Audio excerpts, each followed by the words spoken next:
के तपाईले लौका घिरौला करेला काँक्रो लगायतका लहरे बाली लगाइराख्नु भएको त छैन र काँक्रो लौका घिरौला लगायतका लहरे बाली लाउनु त भएको छ बोट एकदम राम्रो छ तर फुल कम फुल्या छ अनि फुल फुले पनि पोथी फुल कम छ र बल्ल बल्ल पोथी फुल देखिया छ त्यसमा पनि चिचिला कुइने अनि चिचिला रको चिचिला पनि बाङ्गो टिङ्गो हुने अनि किरा लागे जस्तो यो दाग धब्बाहरू देखिने अनि सुकेर जाने आदि इत्यादि जस्ता समस्या त तपाईले भोगिराख्नु भएको छैन नि यदि छ भनेदेखि आउनुहोस् आजको भिडियो तपाईको लागि आज हामी यस भिडियोमा यही विषय अन्तर्गत रहेर छलफल गर्छौं र तपाईहरुलाई यस समस्याको समाधान पूर्ण रूपमा दिने हामी प्रयास गर्नेछौं साथै तपाई यस च्यानलमा नयाँ हुनुहुन्छ भनेदेखि यो च्यानललाई सब्स्क्राइब गर्न नबिर्सिनु होला र हामीले बनाएको विषयवस्तु तपाईहरुलाई कस्तो लाग्छ कमेन्ट बक्समा गएर प्रतिक्रिया दिन नबिर्सिनु होला अब लागौं आजको विषयवस्तुतिर हामी सबैभन्दा पहिला हामी पहिलो समस्यापट्टि लागौं सम्पूर्ण किसान दाजुभाइको सबभन्दा पहिलो समस्या भनेको बोट यस्तो राम्रो छ तर यो बोटमा तपाईको फुल कम फुल्या छ हाँगाहरू झपक्क देखिया छ बराबर छ हाँगाहरू तर फुल कम छ यसको कारण चाहिँ के हो भन्दाखेरि तपाईको अब यो हाँगा यो हाँगा यो हाँगा यो हाँगा यो हाँगा सबै हाँगामा बराबर मात्रामा जानुपर्ने एउटै मात्र तत्त्व हुन्छ अक्सिजन हर्मोन त्यो हर्मोन चाहिँ तपाईको यो टुप्पोले खाइराखेको हुन्छ अनि यो टुप्पालाई चाहिँ हामीले अब काटी दिइसके पछाडी त्यो अक्सिजन हर्मोन चाहिँ सबैतिर सबै हाँगामा यो माइली हाँगा साइली हाँगा सबै हाँगामा बराबर मात्रामा जान्छ जसको कारणले गर्दाखेरि तपाईको फूल फुल्नलाई अत्याधिक मात्रामा मद्दत गराउँछ र फूल फुल्दाखेरि तपाईको मिनिमम 20% चाहिँ पोथी फूल फुल्छ अब हामीले टुप्पा काटेर खेती गर्यौं भनेदेखि यदि तपाईले टुप्पा काट्नुहुन्न भनेदेखि तपाईको यसमा अब फूल त फुलाउनु पर्यो फूल फुलाउनको लागि चाहिँ तपाईले नाइट्रोबेन्जिन ल्याएर स्प्रे गरिदिनुस् नाइट्रोबेन्जिनको काम चाहिँ तपाईको अत्याधिक मात्रामा फूल फुलाउने काम गर्दछ अब लागौं हामी आजको दोस्रो समस्यापट्टि दोस्रो समस्या भनेको तपाईको काँक्रोको फल काँक्रो लौका घिरौलाको फल लाग्या छ तर यस्तो बाङ्गोटिङ्गो फल्या छ यस्तो बाङ्गोटिङ्गो फल्या छ भनेदेखि यसमा भनेको दुईटा समस्या हुन्छ एउटा भनेको राम्रोसँग पोलिनेसन नभएको परागसेचन राम्रोसँग नभएको र दोस्रो भनेको तपाईको बोट बिरुवामा चाहिने मात्रामा खनिज पदार्थको कमी त्यसैले अब तपाईको अब यो परागसेचनको कुरा गर्दाखेरि अब यो भाले फूल भयो हेर्नुस् यो भाले फूल हो परागसेचन राम्रोसँग नभएको खण्डमा हामीले यो भाले फूलको वरिपरिको भागलाई यसरी भाँचाइदिनुस् तपाईको यहाँ भित्र जुन यो सेतो भाग छ यो सेतो भाग भनेको भाले फूलको परागकण हो र यसलाई चाहिँ हामीले पोथी फूल भनेको तपाईको चिचिला भएको फूल अब यो तपाईको पोथी फूल भयो भने अब तपाईले यो यसलाई परागसेचन गराउँदाखेरि चाहिँ यो पोथी फूलको यो बिचमा यसलाई यसरी लगेर दलिदिनुस्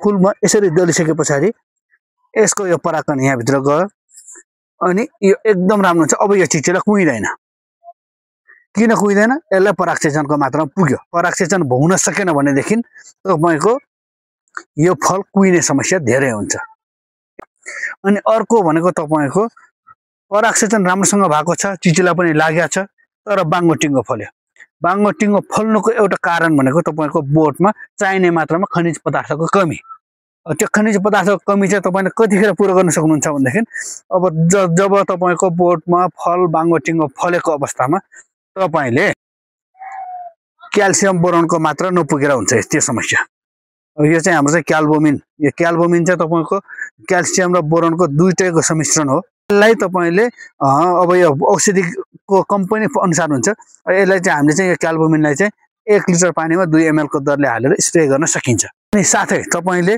अब तपाई अर्गानिक खानुहुन्छ अर्गानिक तरिकाको औषधि चाहिन्छ जस्तो लाग्छ भनेदेखि तपाईलाई बजारमा यो गोल्ड ड्रप भन्ने औषधि पनि पाइन्छ जुन औषधिले चाहिँ तपाईको अर्गानिक औषधि हो यसले चाहिँ तपाईको बोटको लागि चाहिने सूक्ष्म तत्त्वहरूलाई चाहिँ परिपूर्ति गराउने काम गर्दछ जसको कारणले गर्दाखेरि फल चिल्लो हुने फलमा लाइट आउने बोट पनि सफा हुने र काँक्रोको जुन फल हुन्छ काँक्रो लौका घिरौला करेलाहरुको फल त्यो चाहिँ सिधा हुने बाङ्गो टिङ्गो नहुने एकदम राम्रो यसले पनि रिजल्ट देखाउँछ। अनि रह्यो हाम्रो तेस्रो समस्या भनेको चाहिँ हाम्रो काँक्रोको चिचिला यसरी बाङ्गो फलिरहेछ। यो काँक्रोको चिचिला बाङ्गो फलिरहेको छ। यो हामीले हेर्दाखेरि चाहिँ खासै केही पनि देखिँदैन, नर्मल छ। तर यो एरिया जतापट्टि हाम्रो बाङ्गो परिरहेको हुन्छ यो एरियामा चाहिँ हाम्रो औसा किरा हुन्छ। यो सानो मौरी जस्तै खालको एउटा उड्ने किरा हुन्छ। त्यो आएर यस्तोमा डसेर राखेको हुन्छ। अनि डसेर राखेको ठाउँमा चाहिँ हामीले अहिले हेर्दाखेरि चाहिँ खासै केही देखिन्न।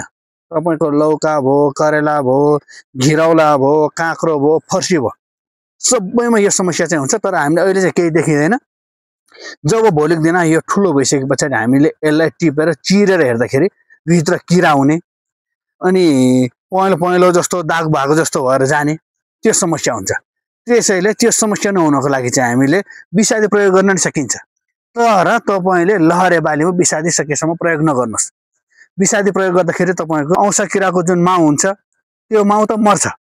त्यो सँगसँगै हाम्रोमा पुतली आउन सक्दैन, मौरी आउन सक्दैन। अनि पुतली र मौरी आउन सकेन भनेदेखि फेरि हामीले ह्यान्ड पोलिनेसन गर्दै अवस्था आउँछ। त्यसैले विषादीलाई कम प्रयोग गर्नुहोस्। तपाईँले क्याल्सियम बोरोनहरूलाई मजाले प्रयोग गर्नुहोस्। अनि आवश्यकता अनुसार नाइट्रोबेन्जिन युज गर्नुहोस्। अनि आवश्यकता अनुसार इन्जाइम युज गर्नुहोस्, जिङ्क युज गर्नुहोस्। त्यो आवश्यकता अनुसार युज गर्नुहोस्। तर विषादी चाहिँ तपाईँले कुनै पनि अवस्थामा लहरे बालीमा प्रयोग नगर्नुहोस्, जसको कारणले चाहिँ गर्दाखेरि चाहिँ हाम्रो पोलिनेसन राम्रो हुँदैन। अनि त्यसैले यसको लागि चाहिँ हामीले हाम्रो चाहिँ यसलाई चाहिँ फेनोमेनल ट्र्याप भनिन्छ। हामीले चाहिँ तपाईँको यो लहरे बालीमा विषादी प्रयोग गर्दाखेरि अरू उड्ने किराहरू पनि जुन चाहिँ हाम्रो लागि मित्र जीव छ त्यो मित्र जीवहरूलाई पनि मार्ने कारणले गर्दाखेरि हामी चाहिँ शत्रु जीवलाई मात्र हटाउँ। त्यसैले हामीले यो फेनोमेनल ट्र्याप बनाउन सकिन्छ। यो फेनोमेनल ट्र्याप चाहिँ तपाईँको बजारमा अलग्गै पनि पाइन्छ। बजारमा किन्दाखेरि एउटा ट्र्यापको तपाईँको लगभग 150 देखि 200 रुपियाँ पर्न जान्छ भने तपाईँले 700-800 मा एउटा लिक्विडको बोतल पाउँछ। फेनोमेनल ट्र्यापमा युज हुने औषधि पाउँछ। त्यो औषधि ल्याउनुहोस्। अनि औषधि ल्याइसके पछाडि हल्का कपास सकिन्छ सेतो कपास लिनुहोस्। मसँग चाहिँ सेतो कपासको अभाव भएको कारणले गर्दाखेरि मैले कालो कपास लिएँ।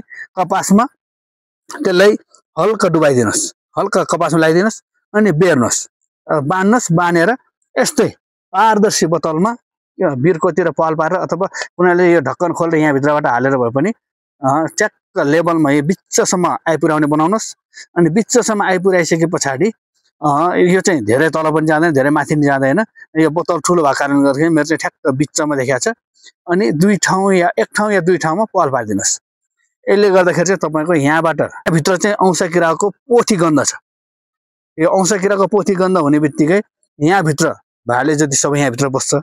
अनि भाले नै औसा किराको भाले नै मरिसके पछाडि पोथीले मात्रै त औसा किरा उत्पादन हुन त सकिँदैन। अनि तपाईँको एक थरी पाउँछ मोहनी ट्र्याप। त्यो मोहनी ट्र्याप चाहिँ तपाईँको प्रयोग गर्दाखेरि यसरी यो पानी हालिराख्नु पर्दैन, किनभने मोहनी ट्र्यापमा चाहिँ विष हुन्छ, त्यसले चाहिँ त्यतिकै मर्छ। त्यो अलि महँगो पर्ने कारणले गर्दाखेरि चाहिँ मैले चाहिँ फेनोमेनल ट्र्याप ल्याएर हालेको छु। यसमा चाहिँ मुनि पानी हाल्दाखेरि यहाँभित्र उठ्छ अनि यहाँ पानीमा आइस झरिसके पछाडि यो मर्ने भयो। जसको कारणले गर्दाखेरि तपाईँको सस्तो मूल्यमा ट्र्याप पनि बन्ने भयो।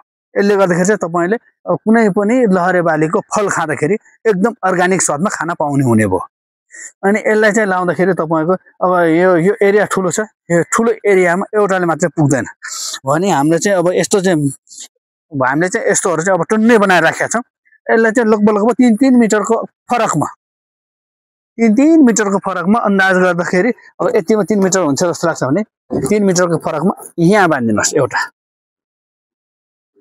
अनि फेरि अर्को 3 मिटरको फरकमा यहाँनिर बाँधिदिनुहोस्।